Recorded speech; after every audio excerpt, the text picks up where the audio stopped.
2024 9 August আরজি করের ঘটনার কথা বলছি।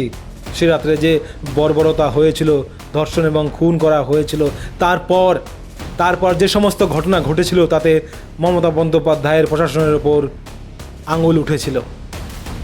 নির্যাতিতার মা, যাকে ধর্ষণ এবং খুন করা হয়েছে, সে এখন বিধায়ক। সে পরিষ্কার বলছে এই ঘটনার সঙ্গে তার মেয়েকে যারা ধর্ষণ এবং খুন করেছে তার সঙ্গে জড়িত মমতার ভাগ্নে আবেশ ব্যানার্জি। সে পেশায় ডাক্তার। সেই রাতে সেই আরজি করে উপস্থিত ছিল সেই আবেশ ব্যানার্জি, মানে মমতার ভাগ্নে। নির্যাতিতার মা বলছে সে রাতে তার গায়ে, মানে মমতার ভাগ্নের গায়ে রক্তের দাগ ভরেছিল। সেগুলো মোছার জন্য সে এক বাথরুমে গিয়েছিল। সে বাথরুমটা রাতারাতি ভেঙে ফেলা হয়েছে। বর্তমানে বিধায়ক রত্না দেবনাথ, পানিহাটির বিধায়ক, মানে নির্যাতিতার মা, পরিষ্কার বলছে এই আবেশ ব্যানার্জিকে জিজ্ঞাসাবাদ করা উচিত। ভাগ্নেকে বাঁচানোর জন্য এই সমস্ত নাটক হয়েছে বলছে নির্যাতিতার মা।